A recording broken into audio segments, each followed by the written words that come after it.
डिंग, पता चला कि इस निंजा दुनिया की चक्र प्रणाली होस्ट के भीतर उभरी है। विश्लेषण शुरू हो रहा है। विश्व निर्देशांक की पुष्टि हुई, सिस्टम बूट शुरू हो रहा है। 1%, 2%, 3%, 99%, 100%। नमस्कार प्रिय होस्ट, हीलर की परोपकार प्रणाली स्थापित हो गई है और यह आपकी सेवा कर्तव्य निष्ठा से करेगी। कोर्ट, उसने एक साधारण जीवन जीना स्वीकार कर लिया था, फिर भी एक प्रणाली अचानक प्रकट हो गई। और यह एक बहुत ही सरल प्रणाली है, जिसके पीछे कोई वास्तविक बुद्धिमत्ता नहीं है। बस कुछ बुनियादी प्रोग्राम किए गए जवाब। इसे थोड़ा अध्ययन करने के बाद उसने मोटे तौर पर सिस्टम के कार्य को समझ लिया। हीले की परोपकार शीर्षक ने चिकित्सा निंजुत्सु और दूसरों को ठीक करने से कुछ संबंध दर्शाया। और वास्तव में ऐसा ही था।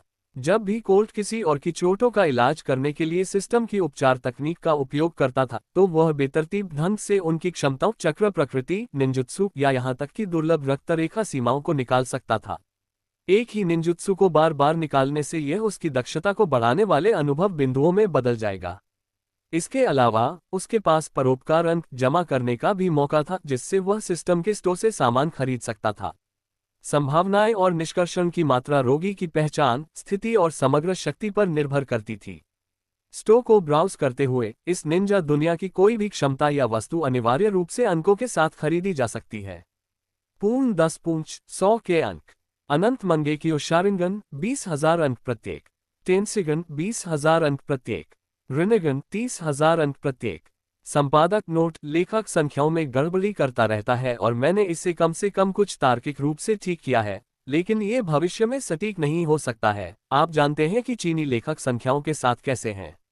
ईश्वरीय 6 पद क्षमताओं से लेकर बुनियादी निंजुत्सु तक इस दुनिया की सभी शक्तियां अंकों के माध्यम से उपलब्ध थीं। सबसे अंत में एक अंतिम नोट था, 6 पद स्तर की ताकत तक पहुंचने के बाद और भी अधिक उन्नत विकल्प अनलॉक हो जाएंगे। संभावित चयनों को देखकर कोल्ट के मुंह में पानी आ गया। हालांकि उनके वर्तमान में अल्पंक संतुलन ने उनकी मामूली शुरुआत की याद दिला दी। क्या यह प्रणाली उन्हें एक कुशल चिकित्सक बनने की ओर धकेलने की कोशिश कर रही थी? निंजा दुनिया में लड़ाइयों की कभी कमी नहीं रही। हर साल कई शिनोबिस गंभीर चोटों के कारण सेवानिवृत्त हो जाते थे। ये कहा जा सकता है कि इस सिस्टम के साथ कोल्ट को बस कुछ सालों तक अस्पताल में काम करने की जरूरत थी, धीरे धीरे क्षमताएं हासिल करने की, और वह अनिवार्य रूप से केज स्तर का पावरहाउस बन जाएगा। इस तरह चौथे महान निंजा युद्ध की घटनाओं के दौरान भी, जब तक वह अग्रिम पंक्तियों से बचता रहा, वह अपना अस्तित्व सुनिश्चित कर सकता था। किस्मत से 6 पाथस्टीय क्षमताएं प्राप्त करना असंभव नहीं होगा। ऐसी स्थिति में वह वास्तव में चीजों को बदल सकता है। आइए पहले सिस्टम की क्षमताओं का परीक्षण करें। व्यवहारिक रूप से सोचते हुए कोल्ट ने एक आवारा कुनाई को उठाया। उसने एक गहरी सांस ली और उसे अपनी बाह की ओर इशारा किया। शिंक, उसके हाथ पर खुद से लगाए गए घाव से चमकीला लाल खून बह रहा था और वह दर्द से कराह रहा था। ठीक हो जाओ। हरे चक्र के एक कफन ने उसकी हथेली को ढांक लिया। 1 सेकंड से भी कम समय में खून बहना बंद हो गया और चोट ठीक हो गई, जिससे त्वचा पर कोई दाग नहीं रह गया। अगर उसके हाथ पर खून के धब्बे न होते तो कोई नहीं जान पाता कि उसे अभी अभी चोट लगी है। वाह, ये मेडिकल निंजुत्सु बहुत शक्तिशाली है, कोल्ट ने आश्चर्य से टिप्पणी की। उसे इसके पीछे का सिद्धांत नहीं पता था, लेकिन सिस्टम की उपचार तकनीक चक्र आधारित थी। अधिक उन्नत मिस्टिक पाम तकनीक की तरह, फिर भी इसमें चक्र की लगभग नगण्य मात्रा खर्च हुई। इतना कम कि उसे खर्च का एहसास भी नहीं हुआ। लेकिन सिस्टम, मैं दूसरों को ठीक कर सकता हूं, लेकिन खुद को ठीक करने के बाद क्षमताएं निकालने और अंक अर्जित करने के बारे में क्या? सिस्टम, सौभाग्य से इसमें सच्ची बुद्धिमत्ता का अभाव था। अगर ऐसा होता तो सिस्टम शायद अभी अपनी मां को कोस रहा होता।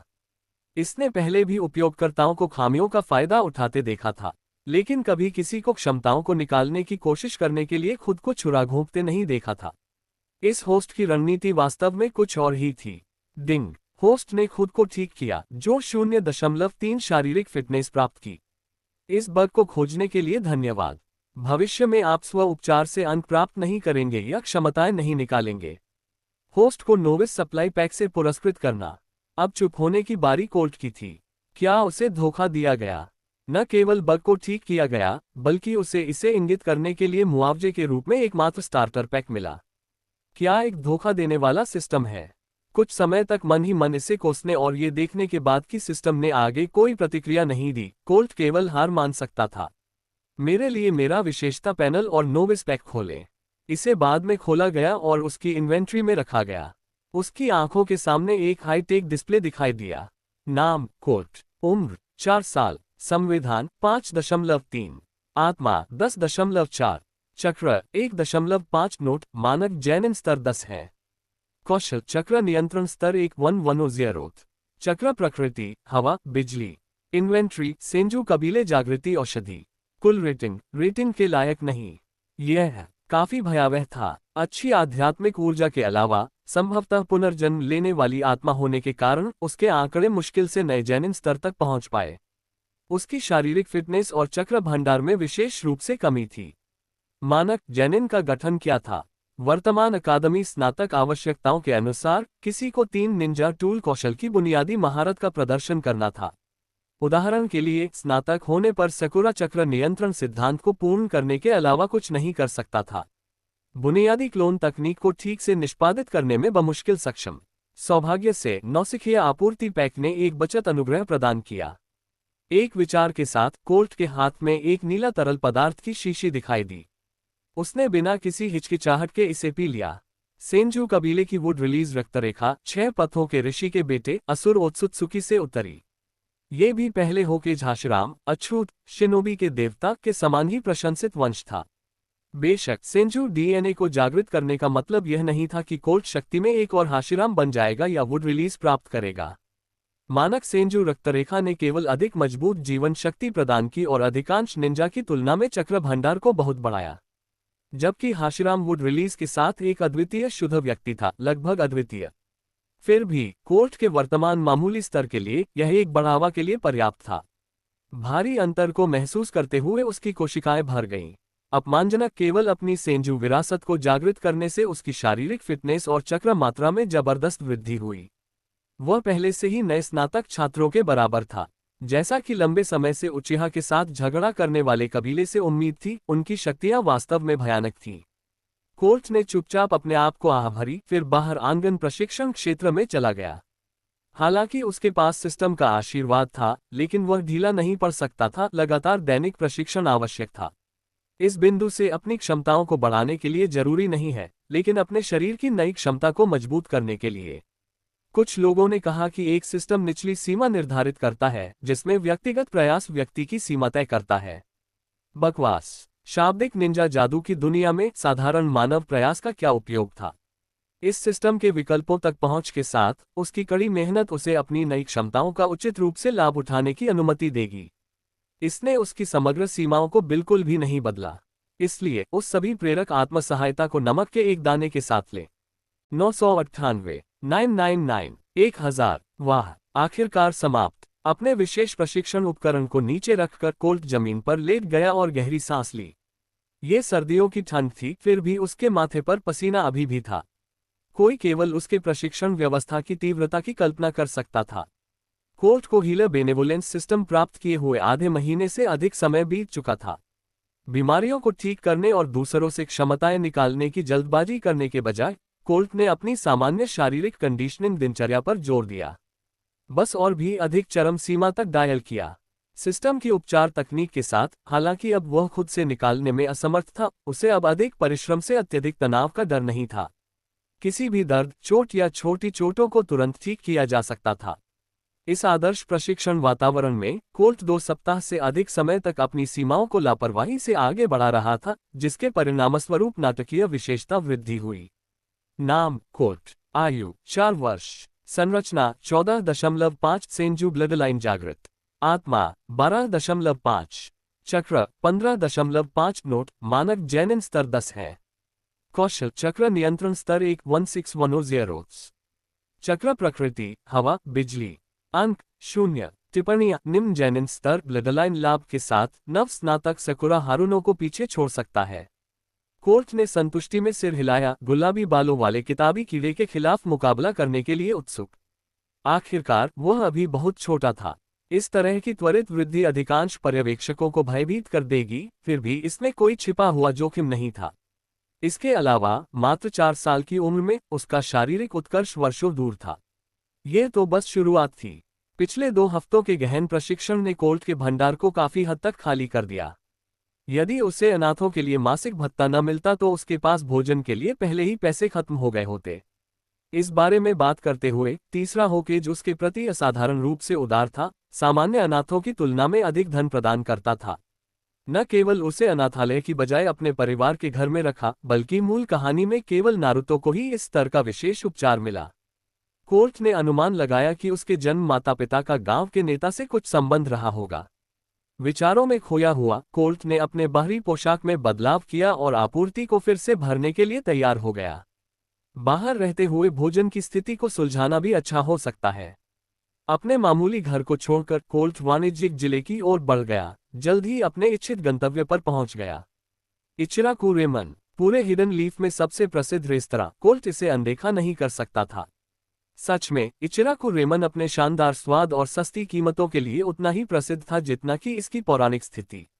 कोनोहा आने वाले कई पर्यटक कम से कम एक बार वहां खाने का मौका जरूर लेते हैं। सामने लंबी कतार को देखते हुए कोल्ट ने पूरी तरह से लाइन को पार करने से पहले चालाकी से मुस्कुराया। हिया ओल्ड मैन, उसने बेशर्मी से अपने बचकाने आकर्षण का फायदा उठाते हुए प्रवेश करते हुए घोषणा की। आटा गूंथने में सिर गड़ाए हुए रेमन शेफ ने परिचित आवाज को पुकारते हुए देखा। अच्छा, अगर यही युवा कोल्ट नहीं है? आपकी पिछली यात्रा के बाद से काफी समय हो गया है ना? कोल्टो का हिसाशिबुरी डाना, मैं हमेशा की तरह लूंगा। कोल्ट ने सिर हिलाया, फिर अपना सिर हिलाया। वास्तव में इस बार इसे डबल ऑर्डर करें। हाल ही में मैंने जो प्रशिक्षण लिया है उसके साथ ऐसा करना ठीक है। शेफ ने जानबूझकर मुस्कुराया। तुमने इसे पा लिया बच्चे, 2 बड़े पोर्क बोन रेमन स्पेशल, मुफ्त में। अच्छे और मजबूत बनते रहो। बहुत बहुत धन्यवाद ओल्ड मैन टेवची, कोल्ट ने कृतज्ञतापूर्वक उत्तर दिया। इस दयालु उदारता को स्वीकार करने में कोई शर्म नहीं। अब तक दोनों एक दूसरे से अच्छी तरह परिचित हो चुके थे। टेवची उसे उस विशाल लाइन में किसी अजनबी की तरह प्रतीक्षा करने के लिए डांटता था। आखिरकार क्या कोल्ट इचिराकु के सबसे अच्छे नियमित ग्राहकों में से एक होने के नाते वीआईपी ट्रीटमेंट के हकदार नहीं थे? युवा कोल्ट की नज़र में विनम्र रेमन शेफ की स्थिति पौराणिक इचिराकु ओत्सुत्सुकी की थी, जिसे कम करके नहीं आंका जाना चाहिए। शायद कोनोहा के प्रसिद्ध सेलेस्टियल गेट्स गार्ड के समान एक अस्तित्व जो पर्दे के पीछे छिपे हुए बॉस के रूप में था। अपने सम्मानित कौशल के अनुरूप टेउची की हरकतें बिजली की गति से तेज थीं। कुछ ही मिनटों में 2 भाप से भरे कटोरे कोल्ट के सामने रख दिए गए। चलो खाना शुरू करते हैं। एक जोरदार चीख के साथ कोल्ट ने स्वादिष्ट नूडल्स को स्वाद के साथ खाना शुरू कर दिया। सच में उसका इतना शोर मचाने का इरादा नहीं था, लेकिन दूसरे जीवन की पुरानी आदतें कई बार छोड़ना मुश्किल साबित हुई। तेउची ने एक हाथ से अपनी ठुड्डी को टिकाया और प्यार से मुस्कुराते हुए देखा कि वह छोटा लड़का उसके खास व्यंजन का बड़े चाव से आनंद ले रहा था। धीरे चलो कोल्ट, जल्दी करने की कोई जरूरत नहीं है। अगर यह पर्याप्त नहीं है तो मैं एक और कटोरा बना लूंगा। एक कप गर्म चाय को आगे बढ़ाते हुए शेफ ने अपने पसंदीदा छोटे ग्राहक को खुश करना जारी रखा। इस विनम्र और सम्मानपूर्ण बच्चे के लिए टेउची के मन में अपने बेटे जैसा ही विशेष स्नेह था। डूबा हुआ कोल्ट केवल कुछ प्रशंसात्मक आवाजें ही निकाल सका, जिससे उसकी उग्र गति धीमी हो गई। कोई आश्चर्य नहीं कि उसने भोजन को इतनी तीव्रता से खाया। उसने अपनी कठोर सुबह की कसरत की दिनचर्या से काफी भूख पैदा कर ली थी। टेउची के कुशल पाक कौशल के साथ सबसे सरल रेमन और पोर्क टॉपिंग भी स्वादिष्ट स्वाद की गहराई प्राप्त कर लेते थे, जिसका कोल्ट विरोध नहीं कर सकता था। जब कोल्ट ने खाना खत्म करने के बाद जाने की तैयारी की तो टेउची ने एक अंतिम टिप्पणी की।